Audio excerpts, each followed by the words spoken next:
All right, shalom, shalom, Israel. Pastor Corey here on the way into the city. Got a meeting this morning with the former mayor of Kansas City about the health initiative project that we got going on. But I tell you, I just want to come on here briefly for a few minutes here to speak with you about really what it means to be edified this time in the ministry of what is taking place. And I look forward to all the things that the Most High Yah is doing, seeing that, we have seen the labors, first of all, of our shepherd, Pastor Charles Dowd.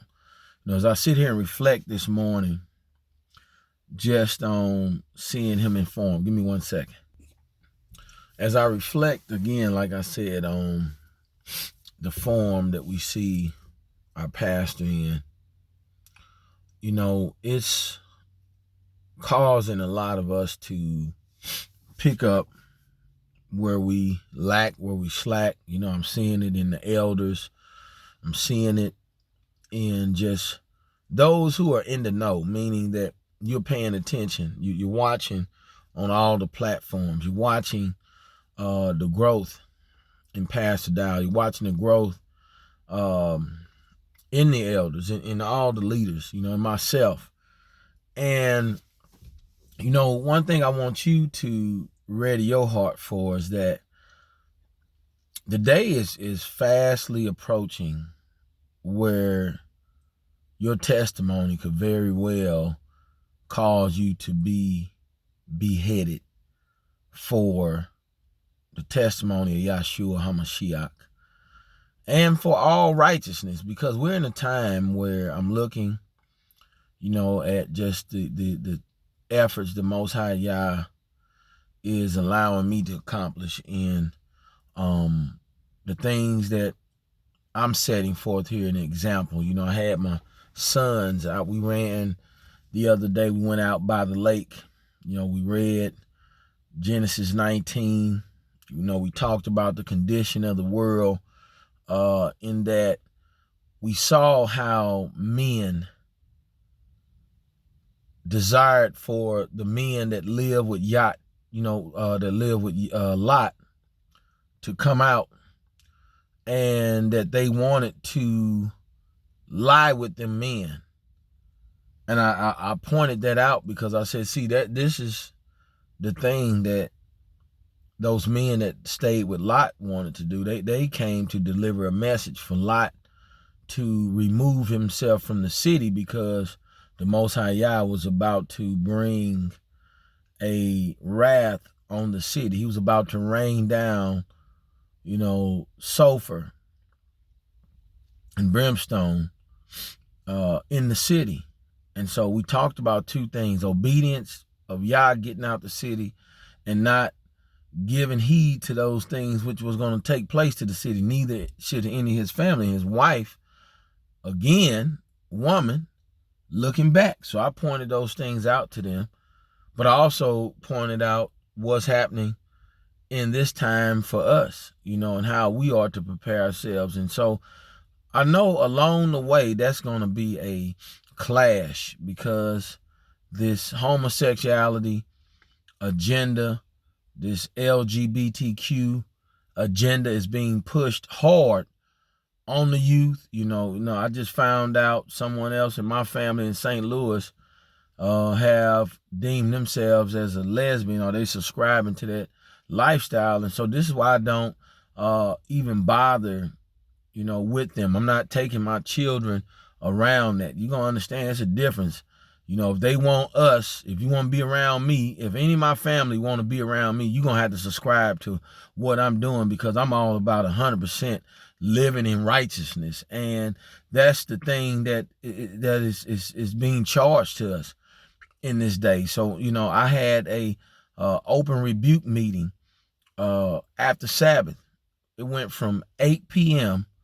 to about 2 a.m. And I did that on purpose. I held people in there on purpose, because I want you to know how when you don't do righteous, and you don't do righteousness in the sight of the Most High Yah, then you are like an inconvenience, because he called you into this way, but yet you don't have enough wherewithal and enough sense to understand that you are called to be those who are going to be the illuminated ones, the ones that's going to be set apart in being a light, because your lifestyle, it emulates something that they don't understand what it is that you're doing. So they call it weird, they call it cultish, and they call it all sorts of names, and the lack of understanding. But who cares? Your job in this hour is being set apart. Your job in this hour is being one who is going to do much to edify what the Most High Yah is doing in the earth, and that's waking up his children. He's preparing for the great restoration, and you can't fumble it. You can't be the one to let down. You can't be the one that's caught up in your flesh doing things that you're doing, that you're satisfied with doing, but it don't bring glory to the name of the Most High Yah. And so that's what I was doing. I was rebuking the hell out of people all Saturday night after Shabbat. And I found that it brought, great edification, because I didn't care if I was hated. I didn't care if I didn't if I wasn't going to be liked anymore, or whatever the case may be. I don't care about what people think. When I rise up in the morning to pray to the Most High Yah, I find it such a rejoicing. It's such a joy, because I'm really laying my spirit on the line to be filled with such righteousness that when the day come,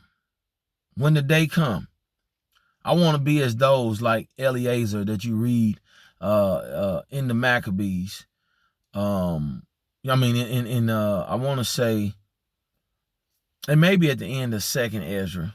I can't remember right now, but Eleazar was one. He was considered to be of the eldership and of those of old in Israel.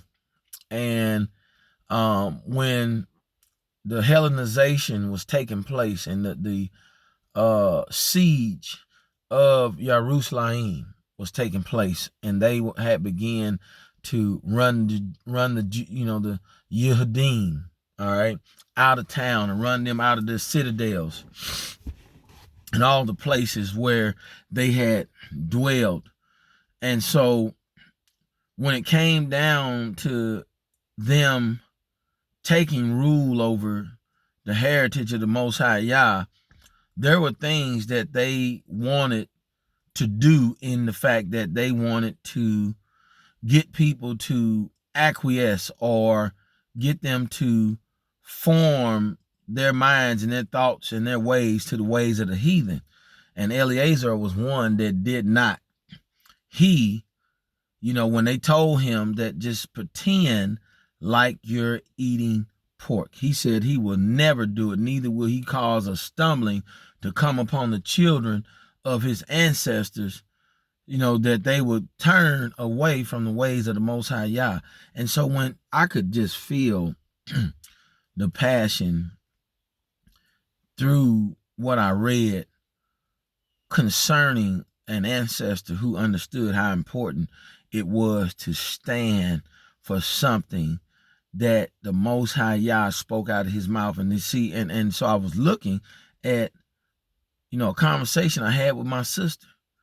And so I can see that your mind is still washed in the likeness of religion, to the point where you don't understand the depths of what we're going to have to do to represent one who is coming. We're going to have to represent that we know in our hearts that the Most High Yah is bringing wrath on this earth, that he's going to bring such a vengeance that no matter what you do to us, we know that we are everlasting. We are the sons of eternity that is existing in this earth. And there's nothing that you can ever do to us in this earth, though you lack understanding, to cause us to turn from it. That's the spirit that I want to see Israel operate in, here and everywhere, in this ministry, all over the earth, in being in that oneness and being on the accord, the understanding that these people, these Gentiles, man, who've been doing us for centuries. They've been doing us for so long that we just have lost our way. We don't give a care. And so to take on the ways of homosexuality and lesbianism and all of these things that causes us in what we put into our temples. We're starting, our cleanse process. And my desire for this cleanse process is that we become clean through and through, that our minds be washed, our spirits be washed, that, our physical bodies be transformed into a newness that we have not experienced because we are in agreement in the earth in being something that other people won't be. See, that's what this is about. And I'm pressing this harder and harder in the people that's around me. I'm pressing this harder and harder in my family, my children, my wife, because I'm going to live this lifestyle of the Yehudim that the more I find out about it, I'm doing it. I'm doing it 100%, and I ain't turning back. And I don't care who turned back. Those who with me, like I told the saints on this Saturday night when I was going through that great rebuke, I said, I'm throwing everything up against the wall, and everything that stick is with me. Everything that fall off the wall, guess what? You can get your ass clean up out of here, because we are moving to a sound and a drum beat right now, preparing for the coming of the Hamashiach. The day shall come upon people when they shall look up, and nobody have to tell you, and there's nobody that's going to have to trick you and deceive you that Yahshua himself is here in the earth, because all shall look and see the glorious coming of our Hamashiach, Yahshua. And so you need to be prepared for that when that day comes. So I'm admonishing you right now through this exhortation to prepare your hearts, prepare your mind for a great change. Do it now. Don't wait, because this is your turn. This is your hour to be who the Most High Yah is desiring you to be, man. I'm so excited about what the Most High Yah is doing. I hope you are. Shalom, shalom. I'm Pastor Corey. You be blessed.